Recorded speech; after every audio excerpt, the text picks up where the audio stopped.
إن الحمد لله نحمده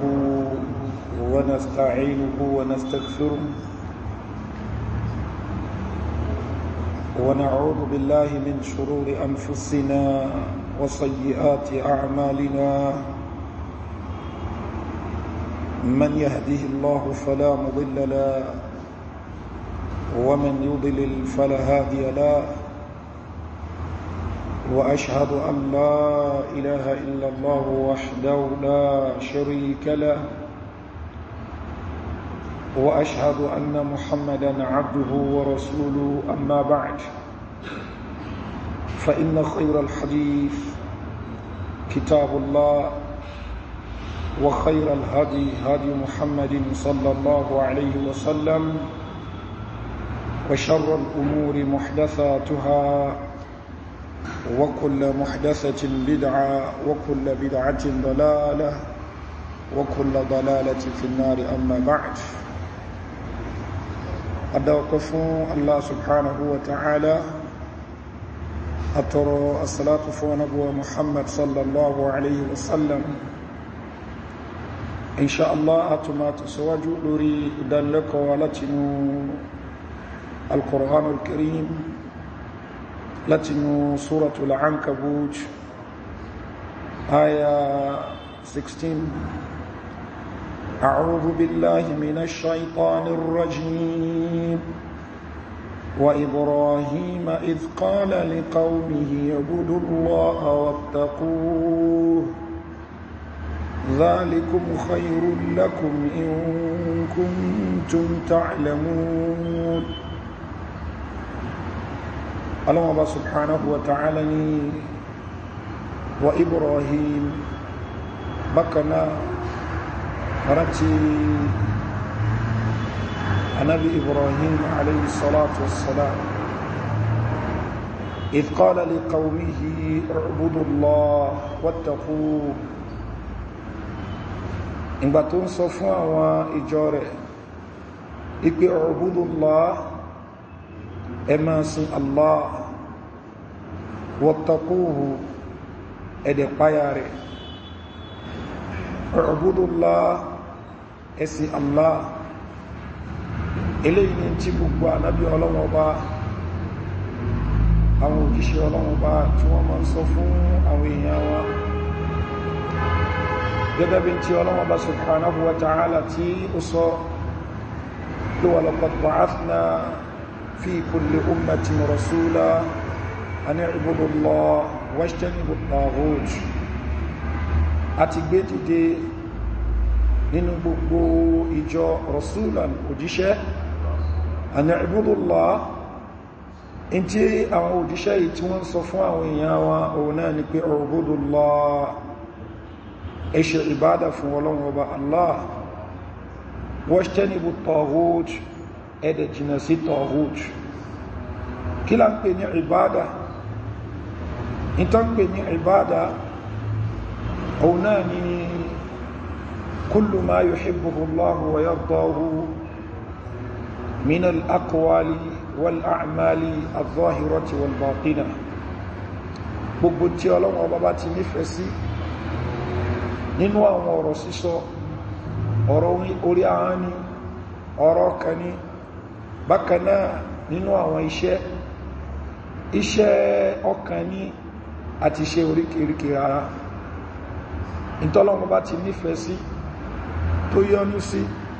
eléyìí ni wọ́n ń pè ní ìbáadà bákan náà gbólóhùn ìbáadà wọ́n tún máa tú ipe òun náà ni imtithalu awamirillah wajtinabu nawahi ìmá múṣẹ àṣẹ Ọlọ́hun Ọba subhanahu wa ta'ala bákan náà ìmá jìnà sí ìntí Ọlọ́hun Ọba kọ̀ fún wa so wa laqad ba'athna fi kulli ummatin rasula Ọlọ́hun Ọba ní àti gbé dìde nínú gbogbo ìjọ rasulan òjíṣẹ́ an i'budullah wípé ẹ máa tẹ̀lé àṣẹ Ọlọ́hun Ọba ẹ máa jìnà sí nǹkan tí Ọlọ́hun Ọba subhanahu wa ta'ala tí ó bá kọ̀ an i'budullah wípé ẹ máa ṣe tí Ọlọ́hun Ọba subhanahu wa ta'ala tó nífẹ̀ẹ́ sí, bákan náà ẹ máa jìnà sí nǹkan tí Ọlọ́hun Ọba subhanahu wa ta'ala ò nífẹ̀ẹ́ sí. Ànábì Ibrahim alayhi salatu wassalam in tó ń sọ fún àwọn èèyàn rẹ̀ ọ̀nà ni ubudullah, ẹ ṣe ìbádà fún Ọlọ́hun Ọba, ẹ ṣe ntọ́lọ́hun Ọba pa yín láṣẹ, ẹ jìnà sí nǹkan tí Ọlọ́hun Ọba kọ̀ fún yín. Olórí nǹkan tí Ọlọ́hun Ọba pa wá láṣẹ ọ̀nà ni tawhidullah, ìmú Ọlọ́hun Ọba lọ́kan ṣoṣo, ká má pè nǹkan míì lẹ́yìn rẹ̀, kó ṣe pé òun nìkan náà là á máa ṣe jọ́sìn fún, ká mú lọ́kan ṣoṣo níbi orúkọ rẹ̀, bákan náà níbi ìròyìn rẹ̀, ká mú lọ́kan ṣoṣo nípa pé àgbà pé òun ni ọba tó dá wa, tó dá gbogbo nǹkan, bákan náà àwọn iṣẹ́ ìjọsìn wa ká fi fún Ọlọ́hun Ọba subhanahu wa ta'ala. Eléyìí ni wọ́n ń pè ní at-tawhid. Ash-shirk ó ní ìdàkejì at-tawhid.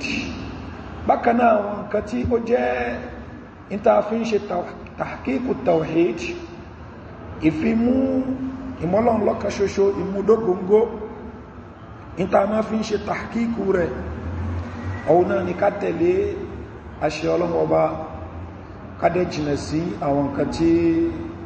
ó bá kọ̀ fún wa. Ànábì Ibrahim alayhi salatu wassalam, Ọlọ́hun Ọba ní wa Ibrahima idh qala li qawmihi u'budullah. Rántí Ànábì Ibrahim nígbà tó ń sọ fún àwọn ìjọ rẹ̀, u'budullah, ẹ ṣe ìbádà Ọlọ́hun Ọba, ẹ ṣe ìbádà Allah subhanahu wa ta'ala, wattaquhu, bákan náà ẹ páyà rẹ̀, ẹ jìnà sí nǹkan tó lè mú yín rí ìbínú Ọlọ́hun Ọba. Ọ̀nà wo lè yá fi rí ìbínú Ọlọ́hun Ọba? Ọ̀hún náà ní kéèyàn máa rọ́dún tí Ọlọ́hun Ọba ní kéèyàn má ṣe, àbí kó gbéjù sílẹ̀ èyí tí Ọlọ́hun Ọba tó pa láṣẹ. Dhalikum khayrun lakum, eléyìí ló lóore fún yín, in kuntum ta'lamun, tó bá ṣe pé ẹ mọ̀, tó bá ṣe pé ẹ mọ̀. So gbogbo ẹni tí ìmọ̀ rẹ̀ ò bá ti gbé lọ síbi wípé kó ṣe tawhid Ọlọ́hun Ọba, ìmú Ọlọ́hun Ọba lọ́kan ṣoṣo, ìmọ̀ rẹ̀ kò pèpè lọ síbẹ̀, ìmọ̀ rẹ̀ ò pèpè lọ síbi wípé àwọn nǹkan tí Ọlọ́hun Ọba subhanahu wa ta'ala tó ṣe lọ́nà yẹn ó ní ká máa mú lọ́nà yẹn, bẹ́ẹ̀ ló ń gan fún rẹ̀ ó mú àwọn nǹkan yẹn lọ́nà yẹn. Àwọn nǹkan tí Ọlọ́hun Ọba ṣe léèwọ̀ ó ní ká mú wọn léèwọ̀, bẹ́ẹ̀ ló ń gan fún rẹ̀ ó ń jìnà sí àwọn nǹkan yẹn. In tó bá ti yàtọ̀ sí eléyìí kò kí ń ṣe ìmẹ̀sìn. So ló jẹ́ pé ìwò kòkó mọ́ ọ̀rọ̀ ayé afẹ́ achieve eléyìí, àbáwà mùsùlùmí eléyìí láfẹ́ achieve, tó bá ti yàtọ̀ sí àwọn nǹkan tí Ọlọ́hun Ọba subhanahu wa ta'ala tó pa láṣẹ, àwọn nǹkan tí Ọlọ́hun Ọba subhanahu wa ta'ala tó ṣe léèwọ̀, tó bá ṣe pé àbá ti ní kàkún fún eléyìí, ó túnmọ̀ sí pé kíní èyí ò kí ń ṣe ìmá. Ọlọ́hun Ọba ní dhalikum khayrun lakum, eléyìí ló lóore fún yín in kuntum ta'lamun, tó bá ṣe pé nímà. Innama ta'buduna min dunillahi awthanan wa takhluquna ifkan, innal ladhina ta'buduna min dunillahi la yamlikuna lakum rizqan fabtaghu 'inda Allahi rizq. Ọlọ́hun Ọba ní dájúdájú àwọn tẹ́ ń ṣe ìbádà fún min dunillahi, innama ta'buduna min dunillahi awthana, àwọn tẹ́ ń ṣe ìbádà fún lẹ́yìn Ọlọ́hun Ọba, àwọn náà ní kíni, àwọn òòṣà lẹ́ ń ṣe jọ́sìn fún. Innama ta'buduna min dunillahi awthana, àwọn tẹ́ ń ṣe jọ́sìn fún lẹ́yìn Allah òòṣà ni. Gbogbo tó bá ti yàtọ̀ sí Allah subhanahu wa ta'ala tí àwọn èèyàn tí wọ́n tẹ̀lé gọ́ọ̀gọ́ àbí wọ́n képe ní àbángọ́ran fún ní awthan ni wọ́n, asnam ni wọ́n, òòṣà ni wọ́n. Olànábì Ibrahim alayhi salatu wassalam fi tọrọ pé wajnubni wa baniya an na'buda al-asnam, èrè Ọlọ́hun Ọba èmi àtàwọn ọmọ mi gbé wa jìnà sí ìmọ̀sìn asnam, òòṣà. Ọlọ́hun Ọba ní innama ta'buduna min dunillahi awthana, òòṣà ní tẹ́ ń sìn lẹ́yìn Ọlọ́run Ọba wa takhluquna ifkan bákan náà ẹ̀ ń dàdà parọ́ ìtọ́lọ́run Ọba òran yín òun lẹ̀ ń fi ránra yín òun lẹ̀ ń lẹ̀ mọ́ Ọlọ́run Ọba innal ladhina ta'buduna min dunillahi la yamlikuna lakum rizqa àwọn kẹtẹ́ ń ké pé ẹ̀ ń gúnra fún ni ẹ̀ ń jẹ́jẹ́ fún ni ẹ̀ ń tẹ̀láṣẹ wọn ni yàtọ̀ sí Allah tó dá yín Ọlọ́run Ọba ní la yamlikuna lakum rizqa wọ́n lè ṣàrísìkí fún yín ẹ̀yin wò pọ́n lè ṣàrísìkí fún yín wọ́n lè ṣe àrísìkí fún yín Ọlọ́run Ọba Allah nìkan ló lè ṣàrísìkí fún yín àwọn náà mọ̀ pé Ọlọ́run Ọba Allah ló ń ṣàrísìkí torí pé Ọlọ́run Ọba sọ fún Ànábì wa Muhammad sallallahu alayhi wa sallam wala in sa'altahum man khalaqahum la yaquluna Allah tó bá bẹ̀rẹ̀ pé ta ló dá wọn wọ́n ní Allah ni wala in sa'altahum tó bá bẹ̀rẹ̀ lọ́wọ́ wọn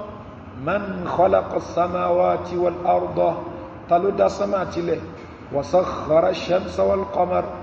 ta ló tẹ̀ lórí bá fún wọn oòrùn àti òṣùpá la yaquluna Allah wọ́n ní Allah ni nínú súra mi kul man yarzuqukum minas samai wal ard bèèrè pé tààlẹ́ tó ń ṣe ìjẹ́ mú fún yín èyí tó ń wá láti sánmà ní àti èyí tó ń wá láti ilẹ̀ tánú ń ṣàrísìkí fún yín àwọn àlùmọ́nì ilẹ̀ tẹ́ ń rí tẹ́ ń kójọ tẹ́ fi ń dọlọ́rọ̀ tààlẹ́ tó ṣe rọrùn fún yín òjò tó ń rọ̀ láti sánmà tààlẹ́ tó ṣe é fún yín amman yamliku as-sam'a wal absar ta ló ní etí ìgbọ́ yín ta ló ní ojú rí náà yín ومن يخرج الحي من الميت ويخرج الميت من الحي ta ló mú alààyè jáde láti ibi òkú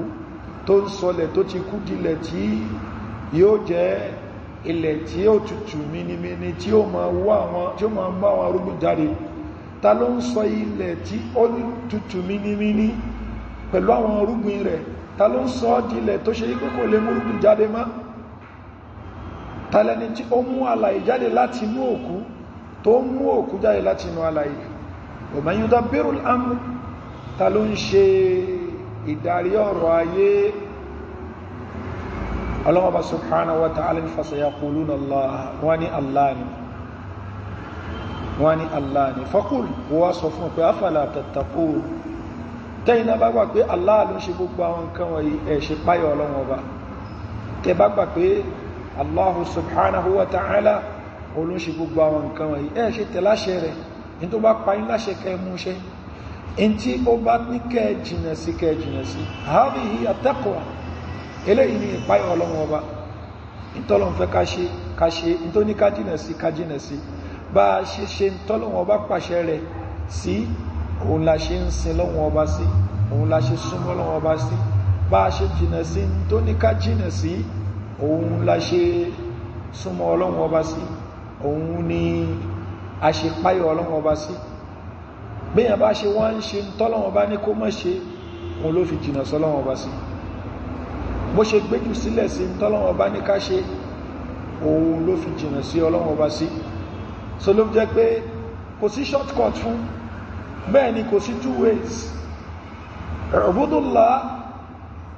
ẹ ṣe tọ́lọ́run Ọba ní ẹ ṣe wajtanibu taghut ẹ jìnà sí nǹkan tí taghut tó ń sọ fún yín kẹ́ ṣe ẹ̀tọ́lọ́wọ́ subhanahu wa ta'ala ní ẹ jìnà sí in tí taghut ní kẹ́ ṣe ẹ jìnà sí ìtọ́lọ́wọ́ bá ní kí ẹ jìnà sí in tí taghut láti sí tó bá ti yàtọ̀ sọ́lọ́run tó bá ní ẹ ṣe tó takùtọ́lọ́run ní ẹ má ṣe in tó pàyín láṣẹ pé kẹ́ ẹ ṣe ẹ má ṣe in tó ní ẹ má ṣe tó ṣe pé Ọlọ́run Ọba subhanahu wa ta'ala ó pàyín láṣẹ kẹ́ ẹ ṣe òun ni ẹ ṣe eléyìí ni tí a fi mẹni tó ń sin lọ́run a gbọ́dọ̀ kanra wa èyàn ní máa lúwẹ̀nú ẹ̀ṣẹ̀ kó lóhun wọlé Ọlọ́run lòun bákan náà èyàn ní máa gbéjù sílẹ̀ ìtọ́lọ́run bá pa láṣẹ kó ní wọlé Ọlọ́run Ọba lòun su'ubudullah ẹ̀sìn Ọlọ́run Ọba subhanahu wa ta'ala so anábi Ibrahim alayhi salatu wassalam ó ń sọ fún àwọn èèyàn rẹ̀ into ẹkú sọ fún wa innama ta'buduna min dunillahi awthana òṣàlẹ̀ ń bọ òṣọlọ́run lẹ́ ń bọ òṣọlọ́run lẹ́ ń ṣèjọ́sìn fún wa takhluquna ifkan ẹ̀ ń dádá parọ́ ẹ̀ ń sọ pé tẹ́ ń ṣe yìí ọlọ́run ọba náà ni ó fẹ́ kẹ́ ṣe bó ní ẹ̀rí rẹ̀ wà ànábì ọlọ́run bá fi rán sí yín gẹ́gẹ́ bí àwọn kèfèrí Mákkà tán sọ fún ànábì wa Muhammad sallallahu alaihi wasallam ìpè ma na'buduhum illa liyuqarribuna ila Allahi zulfa àwọn tá ń gúnran fún tá ń képe tá ń jẹ́jẹ fún yẹn à ń ṣe gbogbo tá ń ṣe yìí nítorí pé afẹ́kan sún wa mọ́ ọlọ́run ọba pẹ́kípẹ́kí ni ṣùgbọ́n irọ́ ni tí wọ́n ń pa àdáparọ́ òun ni wọ́n ń dádá parọ́ mọ́ ọlọ́run ọba ìtọ́lọ́run bàbá ní ẹ ṣe tó fi rán òjíṣẹ́ rẹ̀ sí yín níjọ́sìn èyí tẹ́yìn gbélẹ̀rọ fúnra yín yẹ wá ìṣẹ̀tọ́nù ìṣìlọ́nà ṣẹ̀tọ́nù ni watakhluquna ifkan ẹn dádá parọ́ mọ́ ọlọ́run ọba subhanahu wa ta'ala innal ladhina ta'buduna min dunillah àwọn tẹ́ ń ṣe jọ́sìn fún ẹn gúnra fún wọn ni ẹn képe wọn ni ẹn tẹ̀láṣẹ wọn ni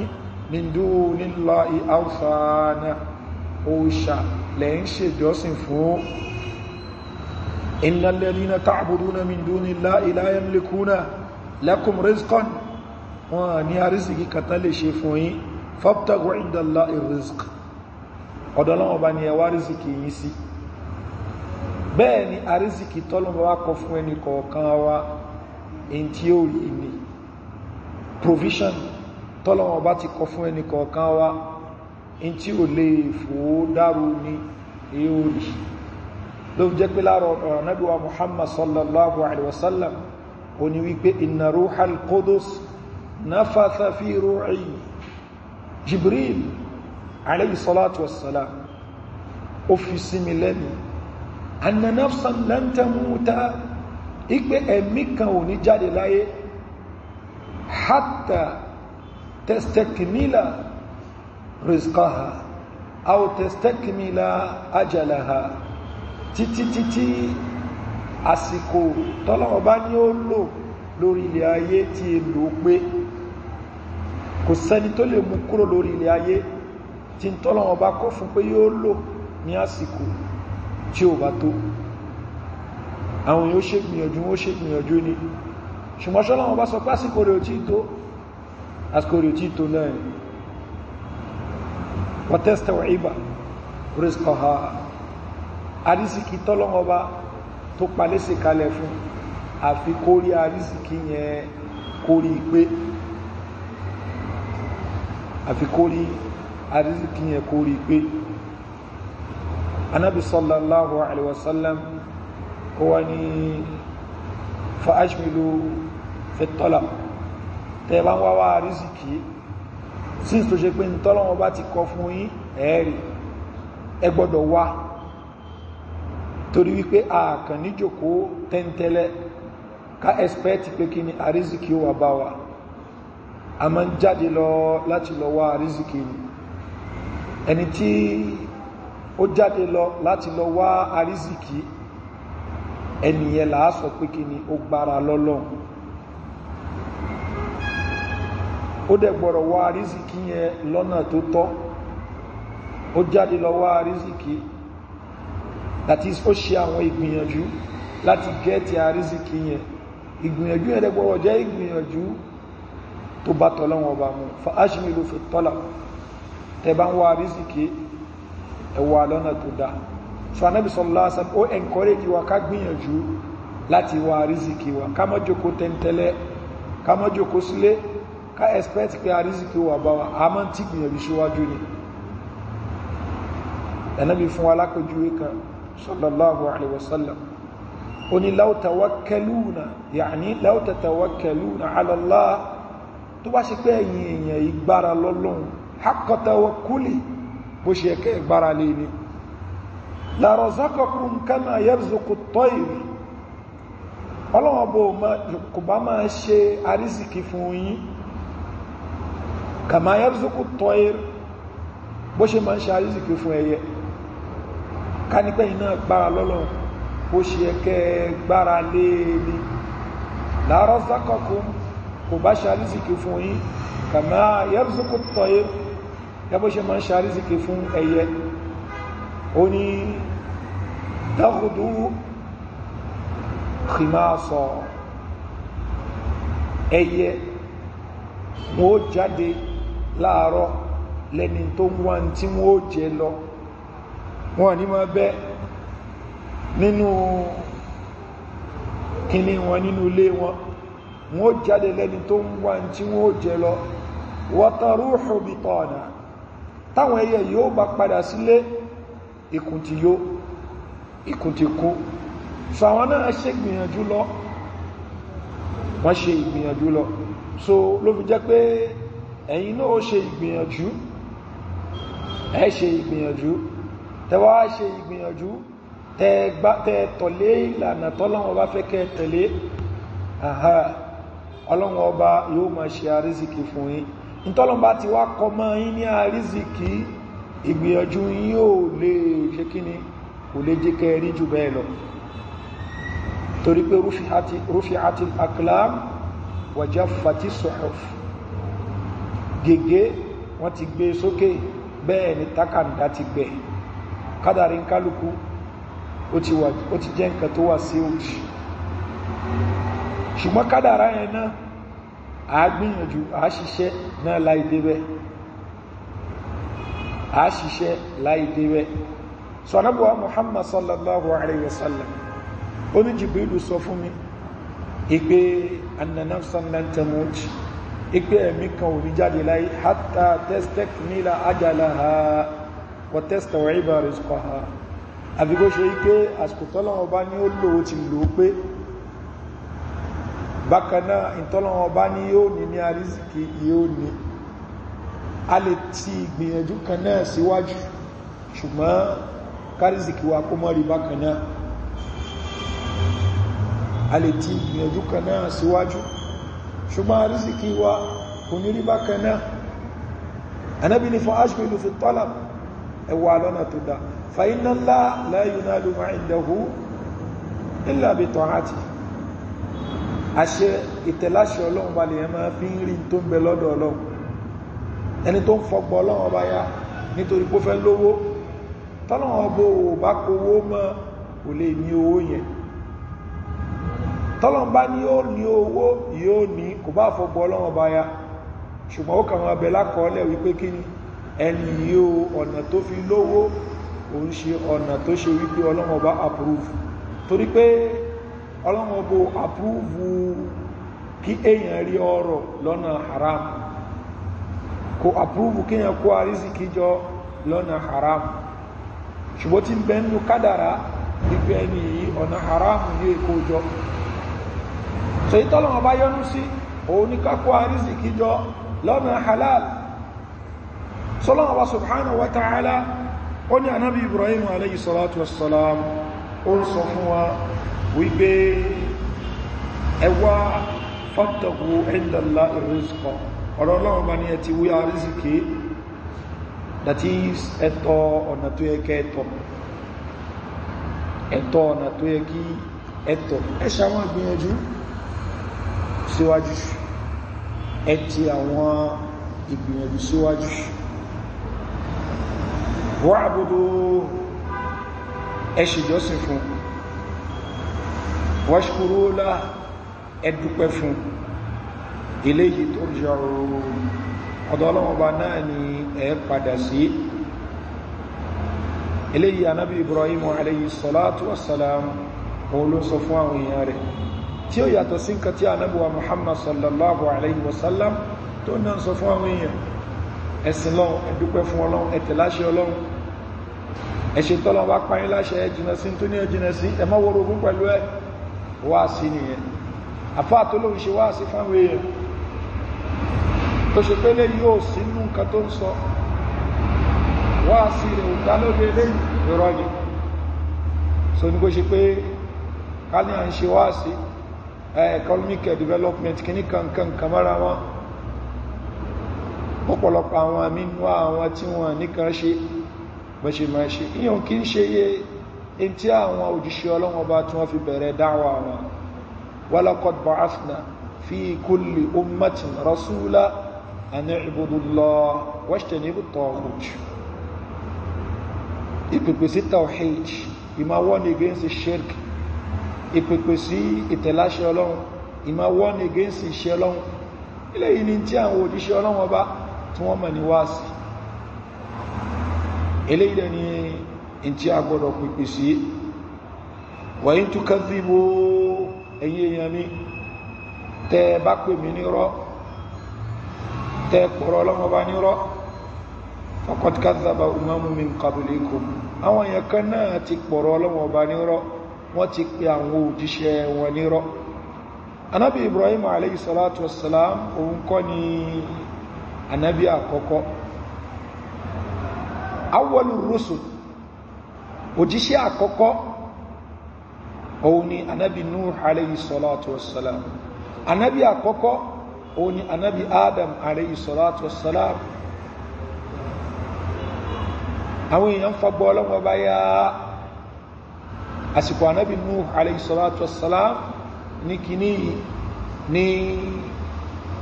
ó jẹ́ nǹkan tó gbẹ́gẹ̀jigẹ̀ so lódi wípé Ọlọ́run bá rán ànábì Nuh alayhi salatu wassalam sí àwọn àjọ rẹ̀. inna arsalna Nuhan ila qawmihi, Ọlọ́run bá ní kí ni àwàlára ànábì Nuh alayhi salatu wassalam sí àwọn àjọ rẹ̀ ní anidhir qawmak, Ọlọ́run bá subhanahu wa ta'ala máa ṣe kìlọ̀ fún àwọn àjọ rẹ̀. ànábì Nuh alayhi salatu wassalam ó ń ṣe ìkìlọ̀ fún àwọn ìjọ rẹ̀ tó ń pè àkíyèsí wọn síbi tí Ọlọ́run bá fẹ́, bẹ́ẹ̀ ló ń wọ́nù àwọn èèyàn rẹ̀. ṣùgbọ́n àwọn èèyàn rẹ̀ wọ́n ń kọtí ikú sí ànábì Nuh alayhi salatu wassalam. ló jẹ́ pé nínú suratu Nuh àárín tí ànábì Nuh alayhi salatu wassalam tó sọ, wa inni kullama da'awtuhum litakfira lahum ja'alu asabi'ahum fi adhanihim wastaghshaw thiyabahum wa asarru wastakbaru istikbara. èrè Ọlọ́run Ọba tí n bá ti ń pè wọ́n lọ sí mi tún èrí àforíjì Ọlọ́run Ọba. bákan náà in tí wọ́n máa ṣe òun ni pé wọ́n ṣorí kunkun, wọ́n mú ọwọ́ wọn, wọ́n ti bọnú etí lẹ́ni tó fi méṣe ẹ̀yẹ́, wọ́n mú aṣọ wọn, wọ́n dábórí lẹ́ni tó ń ṣe bí ẹni pàfẹ́ gbọ́n tó ń sọ. wa asarru wastakbaru istikbara. so ànábì Nuh alayhi salatu wassalam ó pè àwọn èèyàn rẹ̀ gẹ́gẹ́ bí tí a kà fún wa tẹ́lẹ̀. ó pè wọ́n kọ̀kọ̀, ó pè wọ́n gbangba. ó ní walam yazidhum du'ai illa firara, wọ́n sá fún mi ní. wa inni kullama da'awtuhum litakfira lahum ja'alu asabi'ahum fi adhanihim wastaghshaw thiyabahum wa asarru wastakbaru istikbara.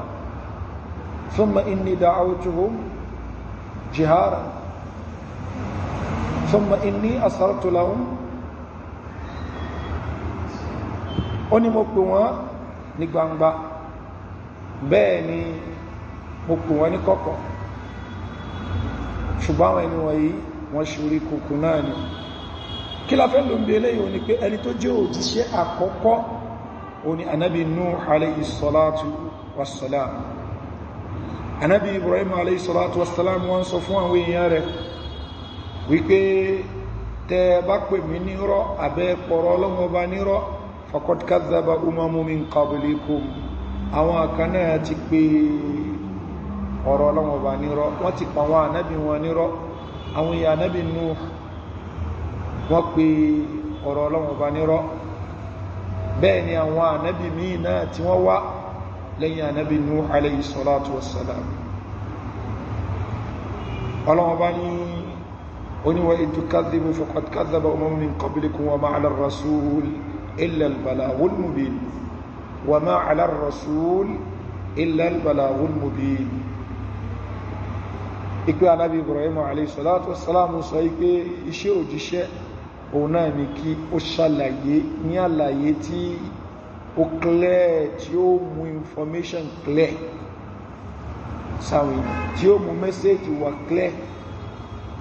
So ló jẹ́ pé ọlọ́wọ́ bá sọ fánàbí wa Muhammad sallallahu alaihi wasallam wípé lasta alayhim bi musaytir, ó ṣe ni tí ó jẹ wọn pa. That is, tí òjíṣẹ́ ò bá ń bẹ ní ipò olórí ìlú tó ṣe pé ipò aṣewáàsí ló wà, òjíṣẹ́ ó ṣe kíní yóò kàn jíṣẹ́ tí ẹni. Ṣùgbọ́n tó bá ń bẹ ní ipò olórí ìlú yóò lo agbára láti lè fi àwọn kankan rílẹ̀, láti lè kákùrù ńlẹ̀ àwọn kankan. Sọ ló jẹ́ pé lárọ̀rọ̀ tí ó gbajúmọ̀ lẹ́nu àwọn afá, àwọn mí a máa sọ pé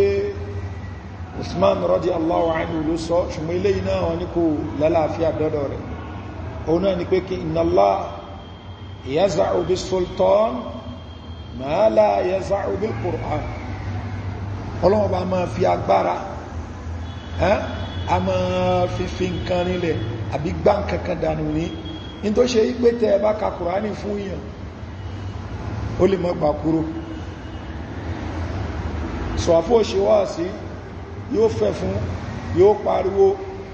àwọn yóò kàn wó pé kó rẹ lọ. Ṣùgbọ́n gbà tí àwọn èèyàn bá rí búlálà lọ́dọ̀ ẹni tó jẹ́ olórí tó lẹ́ni tí ó bá ṣe báyìí mọ́ ṣe báyìí fún kálukú corporate torí pé wọ́n fẹ́ kán náà wọn. So tí ànábí Ọlọ́run bá àbí òjíṣẹ́ Ọlọ́run bá kan wá lọ jẹni tó ṣe yí pé mẹ́sẹ́jì ń bẹ lọ́dọ̀ rẹ̀, then agbára àti fìyà jẹni náà tún bẹ lọ́dọ̀ rẹ̀, two gé fọ́ọ̀lù. Irú ẹ̀ ló ṣẹlẹ̀ fún sí àwọn ànábí Ọlọ́run bá kan, àwọn bí ànábí Dawud, ànábí Suleiman alayhi salatu wassalam. Ó ṣẹlẹ̀ sí ànábí wa Muhammad sallallahu alaihi wasallam ní ìparí náà, ṣùgbọ́n ní ìpìlẹ̀ ó tọ́ fún ànábì sallallahu alaihi wasallam. Ó ṣe wáàsí tán sọ́kùpá, ó ń ṣe wáàsí tó ṣe páwọ èèyàn ń bú àwọn èèyàn kan tí ó ti ń ṣe wáàsí tí èèyàn kan gbé kí ní àpòdùkẹ́ ẹran rankumi, kí ní àpò tí àwọn oúnjẹ tó ń bẹ́nu rẹ̀ láti sábàlá pẹran nísìn àálà ń pọ́ fún rẹ̀, à ń ṣe gbogbo ẹ̀ ṣàkí nǹkan kẹmọ́ra fẹ́ fọ́ ọmọ. Ànábì tí ń ṣe wá sí ní Mákà tí yàn kan rẹ̀wò pé kí ló ń sọ, ó dẹ̀ gbé kí ní ẹ̀ lọ túlé lórí níbi tí Ànábì sallallahu alaihi wasallam tí ó ti ń ṣe sujúd, ó dẹ̀ lọ túlé lórí. So kò ságbára ń gbá ẹ́ kó tó di pé Ọlọ́run bá subhanahu wa ta'ala wá ní kí Ànábì wa Muhammad sallallahu alaihi wasallam ó jẹ gàbá, ó ní agbára nígbà tó dé ìgboro Madina. So ìpìlẹ̀ ó ní pé ẹni tó jẹ́ òjíṣẹ́ tí ẹni bẹ́ẹ̀ náà lẹni tí ó jẹ́ àfá, ìpìlẹ̀ ní kó sọ ti tí ẹ̀. al-ulama warathatul anbiya, àwọn àfá ni wọ́n jogún àwọn ànábì Ọlọ́run bá. Wa innal anbiya lam yuwarrithu dinaran wala dirhama, kò ṣe bá àwọn ànábì Ọlọ́run bá gbówó kalẹ̀ táfà kan ló ń fẹ́ jogún. Innama warathul ilm, ìmọ̀láwọn ànábì Ọlọ́run bá gbé kalẹ̀ ìmẹ̀sìn. Faman akhadha bihi faqad akhadha bi hadhin wafir, ẹni tó bá di ìmẹ̀sìn yẹn mú ó ti di èrè ńlá mú. So àfẹ́ẹ̀sì òní ní wáàsí tí mò ń ṣe torí kí mìíràn lè mẹ́kì owó, ó ti wà defeated torí pé kí ni àwọn ànábì Ọlọ́run ọba wà ní wa ma as'alukum alayhi min ajr, ní ilé fún mi lówó, in ajriya ila Allah rabbil alamin, ẹ̀san mi lórí tí mo ń sọ fún yín ọ̀dọ̀ Ọlọ́run ọba àgbáyé ló wà. Àwọn míì bẹnu àwọn àfẹ́sìn náà táwọn náà tún ní agbára ló jẹ́ pé ààrẹ lómi àfáà ní ọba tún ní, so yóò fi agbára rẹ̀ fi òfin rinlẹ̀ núùlú, yóò fi ìmẹ̀sìn tó ní fi ṣe wáàsí. Ṣùgbọ́n ní tí Ọlọ́run bó bá pa méjèèjì papọ̀ fún, wa ma ala rasul illa al-balagh al-mubin, in tó jẹ́ ojúṣe òun náà ní kíní, òun ní kí ó fi mẹ́sẹ́jì tí ó ṣàlàyé nǹkan yékéyéké fún àwọn èèyàn kó dìlìbẹ̀ fáwọn èèyàn kó mọ́ pé dúdú ní funfun fún wọn kó sọ bó ṣe yẹ kó sọ in tó jẹ́ ojúṣe àfáà nìyẹn so ló jẹ́ pé àwọn tí wọ́n láwọn ń wá Islamic State tó bá ṣe pé Islamic State gangan ní tájẹ́ẹ̀tì ni Islamic State, Islamic government ó ní tájẹ́ẹ̀tì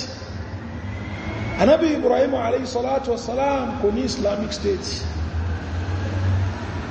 ọ̀gọ̀rọ̀ àwọn ànábì ọlọ́wọ́ bá wọn ní Islamic State ṣùgbọ́n wọ́n ṣe wá sí àwọn kèfèrí ni wọ́n dominate àwọn ìlú nígbà tí wọ́n ṣe wá sí ṣùgbọ́n wọ́n díẹ̀ nínú àwọn ànábì ọlọ́wọ́ bá ní kan ní Islamic State establish àwa nínú ìtàntájẹ́tì òun ní Islamic State àwa náà wà láàfẹ́ lọ torí bọ́ òṣèlú nítorí pé kí ni a fẹ́ Islamize government iṣẹ́ tó lè nìyẹn èyí tó rọrùn táwọn ó rọrùn ní oṣù báwọn èèyàn ò tí ẹ̀ bá wa mú nírọ̀rùn náà oníkó ló ń ṣe wá sí ó sọ ọ̀rọ̀ ọlọ́wọ́ bá àwọn èèyàn ń bú ẹ wọ́n sọ̀sọ̀kúsọ ń pa rẹ lórí eléyìí ó tí rí achieve wá ò pé ọ̀nà ẹ̀bùrú ló fẹ́ lò àwọn tí ó kọ́kọ́ takò ẹ gangan làwọn tẹ́pẹ́rẹ́ wọn ní mùsùlùmí àwọn ẹgẹgẹ ní ó kọ́kọ́ takò ẹ pé wàhálà yìí ti pọ̀jù ó ṣe kọ́kọ́ ṣiṣẹ́ lórí àwọn èèyàn náà wọn ló fi jẹ́ pé tá a bá tọ̀ bó ṣe ẹ̀ká tọ̀ ọlọ́ni wa'adallahu alladhina amanu minkum wa 'amilu salihati ọlọ́run láwọn tó gbọ́ lọ́wọ́ bá gbọ́nù yìí tó ṣiṣẹ́ dáadáa ọlọ́run promise wọn la yastakhlifannahum fil ardi kama stakhlafa alladhina min qablihim wọ́n establish wọn lórí ilẹ̀ bó ń ṣe fún àwọn tí wọ́n ṣíwájú wọn so end result òun ni kí ni káwọ aljanna pẹ̀lú ìtẹ̀láṣẹ ọlọ́wọ́ba end result yẹn láyé ń bí báyìí òun ni kí a gbé ìgbésí ayé rọrùn kí nǹkan kó ṣe pé kí ni kó dẹrùn fún wa ìyẹn tá a bá rí àṣẹ ọlọ́wọ́ba tẹ̀lé bó ṣe ká tẹ̀lé end result yẹ òun ni kí ni káwọ aljanna láyé ń bí òun ni ká rí ìgbésí ayé rọrùn gbé ṣùgbọ́n èyí táwọn èèyàn lé òní rìsọ́ọ̀tì iṣẹ́ tí wọ́n ṣe tí wọ́n èdè bí rìsọ́ọ̀tì táyé ń bí àti tàlkìyàmẹ́ ni àwọn èèyàn bójútó àwọn aṣewáàsí wọn bójútó ọ̀nà ẹ̀bùrú òun ni wọ́n concentrate lé lórí bẹ́ẹ̀ ni ọ̀nà ẹ̀bùrú ni kò lè mú wa débi tí a ń lọ abẹ́lẹ́wọ̀n subhanahu wa ta'ala èyí tí a bára wa sọ iná kọlọmbà kó jẹ́ kí ó lù fún ẹni kọ̀ọ̀kan wa kí ọlọ́wọ́ bá kó fi ẹsẹ̀ wá nílẹ̀ sí ojú ọ̀nà rẹ̀ kó ṣe wá ní ẹni yọnú subhanaka lahumma wa bihamdik ashhadu an la ilaha illa ant astaghfiruka wa atubu ilayk wassalamu alaikum wa rahmatullahi wa barakatuh.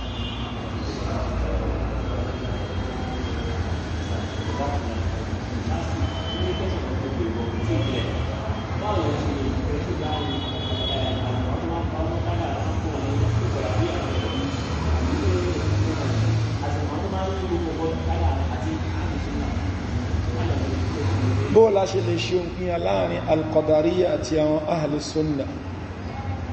alqadariya méjì ni wọ́n àwọn kan ni wọ́n máa ń ṣe àṣejù níbi ìfikádàrá rinlẹ̀ a ní kádàrá stages mẹ́rin ni ìmọ̀ ọlọ́run tó bẹ̀lá kọ́lẹ̀ tó ṣe pé ọlọ́run ọba àsìkò tó bá fẹ́ kó ṣẹlẹ̀ náà ni ó ṣẹlẹ̀ so al-ilmu al-kitaba al-irada bákaná al-khalq then yóò ṣẹlẹ̀ ẹni tí ta pín kádàrá ó gbọ́dọ̀ gba stages mẹ́rin ó gbọ́dọ̀ gba kọjá so àwọn kan ṣe àṣejù bí kádàrá àwọn kan wọ́n ṣe àìṣe tó ń bẹ àwọn tán ṣe àṣejù bí kádàrá so àwọn yẹn ni wọ́n ń pè ní aljabriya wọ́n ṣe àṣejù bí fi kádàrá rinlẹ̀ so wọ́n sọ débi wípé ẹni tó ń mutí ó ń ta tẹ́tẹ́ ó ń ṣe zìnà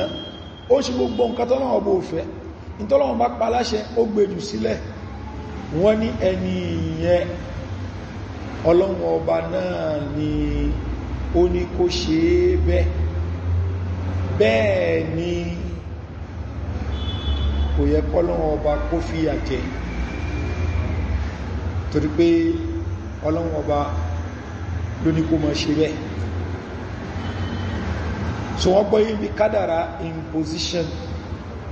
àwọn kanú wọn àwọn aníwẹ̀ ọlọ́wọ́ bá lè fi àjẹ́ náà ṣe bó náà ló dá tó bá dáwù ló lè ṣe pẹ̀lú ẹ̀dá rẹ̀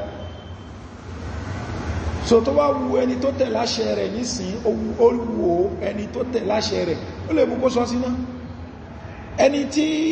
ó dẹ̀ kọ́ tí kú sí àṣẹ rẹ̀ ní ó lè mú kó sọ sí àlùjánnà sọlọ́wọ́n bá ló dẹ̀dà ó lè ṣe tó wá wù àwọn kan nú àwọn jàbìríyà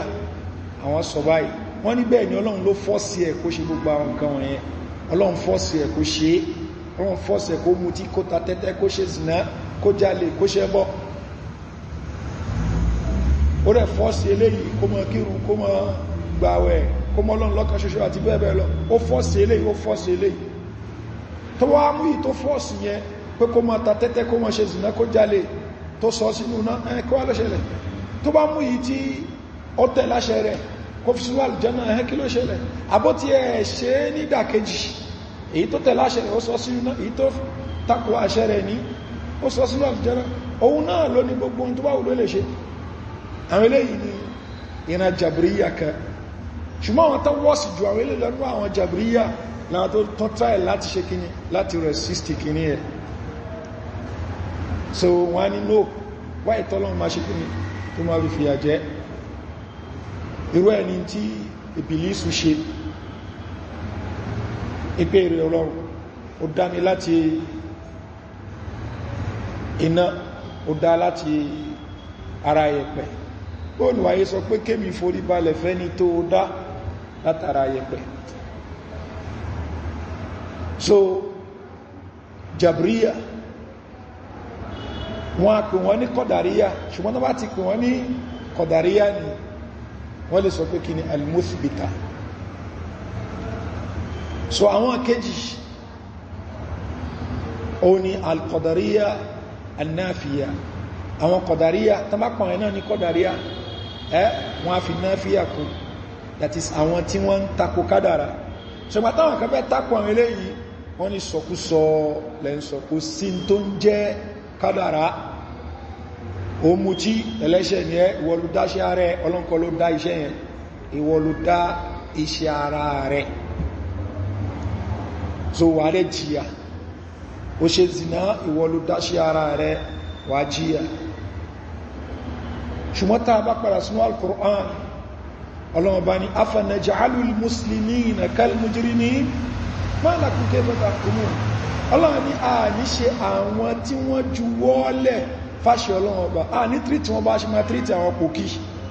ìyẹn knock position àwọn tàkọ́kọ́ bákanáà àwọn eléyìí tán sọ wípé ọlọ́run kọ́ ló dá iṣẹ́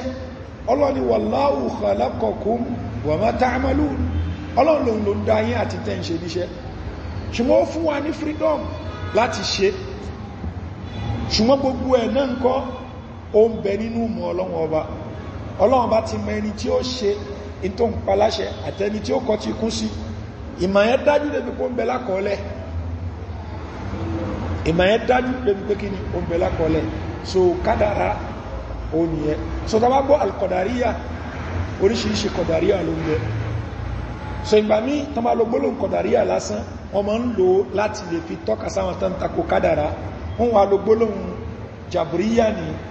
láti lè fi sọ àwọn tí wọ́n ń ṣàṣejù níbi ìfi kádàrá rinlẹ̀ ṣùgbọ́n táwọn alùsúnà ń bẹ lórí ẹni pé àá fi kádàrá rinlẹ̀ ṣùgbọ́n à ní ṣàṣejù ń bẹ báwọn kan ṣe wo pé kò yẹ kọ́lọ́ bá fìyà jà wọn ni ṣebóhun ló fọ́ sí àwọn káàmà ṣe ẹ̀nà àwọn kejì àwọn míì tàtún lẹ́sàn ẹnu ó lè fi àjẹ́ yìí náà ṣùgbọ́n ló dáyé tó bá wù ló lè ṣe pẹ̀lú yìí àwọn kan wá ní ọlọ́wọ́ bó kìí ṣe ọba alábòsí bẹ́ẹ̀ ìyẹn correct wọ́n fi nọ́ọ̀kì àwọn tán ní ó lè fi àjẹ́ yìí at the same time wọ́n tún nọ́ọ̀kì àwọn tí wọ́n fẹ́ máa fi yẹn ṣe justification páwọn lè máa ṣe ìbàjẹ́ pé wọ́n lè ṣe ìbàjẹ́ iṣẹ́ tẹ́ ẹ bá ṣe ẹ̀yin lẹ dáa fúnra yín kò ń ṣe ọlọ́run ló dá àwọn náà tún gbé gbági látara pé kí ni ọlọ́run bá jẹ́ ká mọ̀ pé kí ni òun ló ń dá àwa àti iṣẹ́ tá ń ṣe ọlọ́run lóhun ló ń dá gbogbo wa ṣùgbọ́n iṣẹ́ tó bá ṣe tọ́lọ́run dá bó ṣe dáwọ̀ náà ìwọ ló choose láti ṣiṣẹ́ yẹn fún rẹ̀ so ló jẹ́ pé ẹni tó bá ń sọ pé kádàrá ni so kò yẹ kọ́lọ́run fi àjà wọn àbí kò yẹ kẹ́ bú ohun lórí nǹkan tí ọlọ́run kádàrá ó wá ń ṣe nǹkan tí ó dá àwọn afáà ní tẹ́ bá gbá létí tó bá fẹ́ gbá padà ẹ sọ fún pé kí ni pé kó gbá mi létí kádàrá ọlọ́run bá ní pé kí n gbẹ́ létí àárí pé òun ló gbá ti ẹ̀ padà yóò wá ní kí ni kádàrá ọlọ́run bá ní pé kémi náà gbẹ́ létí ni ó túnmọ̀ sí pé méjèèjì ní ẹjọ́ ṣe tó wù yí ni kádàrá ọlọ́run bá ní pé kó gbẹ́ létí ó ti wà nú kádàrá pé yóò gbẹ́ létí ó dẹ̀ wà nú kádàrá pé wọ́n náà ṣe kí ni ó ríta létí ṣùgbọ́n méjèèjì tó wù yí lẹ́jọ́ ṣe ọlọ́run ló dá gbígbá létí tí wọ́n gbá létí òun ló dá yìí tóun náà ṣe fún ẹ padà ní bó ṣe dá yín ṣùgbọ́n kálukú yín ẹni ikhtiyar ẹni free will lórí àwọn kankan do ọlọ́run ti mọ̀ pé ẹ ṣe nǹkan yẹn tẹ́lẹ̀ so àwọn ahlus sunnah wal jamaa tí wọ́n dúó lé lórí òun ni eléyìí so tàwárí yẹn kan ó ń kí ó ń gbáwẹ̀ ó ṣe gbogbo ẹ̀ ṣùgbọ́n ó mú position kan nínú position méjì ta ní kò gbádùn yẹn àwọn àfáà ní kọ̀dàrí ni wọ́n ní kí ni kọ̀dàrí wọ́n ní pé ní alùsúnnà torí èyàn ò lè jẹ́ alùsúnnà ẹgbẹ́ kí ni gbogbo àwọn àdìọ́kàn pátípátí yẹn èyàn gbọ́dọ̀ mórí bọ́ níbi ìkọ̀ọ̀kan níbẹ̀ tẹ́ẹ̀ bá ti mórí bọ́ bí kan tẹ́ mórí bọ́ bí àwọn míì ibi tẹ́ẹ̀ ti mórí bọ́ yẹn ibẹ̀ ni wọ́n lẹ́yìn mọ́ láti mọ́ gbọ́ pé àwọn kan kọ̀dàríyà ni wọ́n àwọn kan ṣíà ni wọ́n àwọn kan khawariji ni wọ́n àwọn kan báyìí ni wọ́n murjiya ni wọ́n torí pé àwọn àdìọ́kàn kọ̀ọ̀kan wọ̀nyí ni ó jẹ́ àdìọ́kàn tó takò àdìọ́kàn súnnà bẹ́ẹ̀ ni àwọn tán ní wọ́n láwọn fi ń sin lọ́wọ́ ni sọ́nà wọ́n fi mọ́ ń pè wọ́n ní àwọn al-mubtadi'a àwọn oníbídíà wọ́n fi mọ́ ń pè wọ́n ní kí ni al-firaqu dalla àwọn sex tí wọ́n sọnù àwọn afáfí mọ́ ń ṣe gbìyànjú láti ṣàlàyé fún wa sọ́dọ̀ táà nílọ bára wa nínú àwọn tó ti sọnù ìtàrùpá wọn sin lọ́wọ́ ìjẹ́bú ṣe jẹ́ wallahu a'lam subhanaka Allahumma wa bihamdika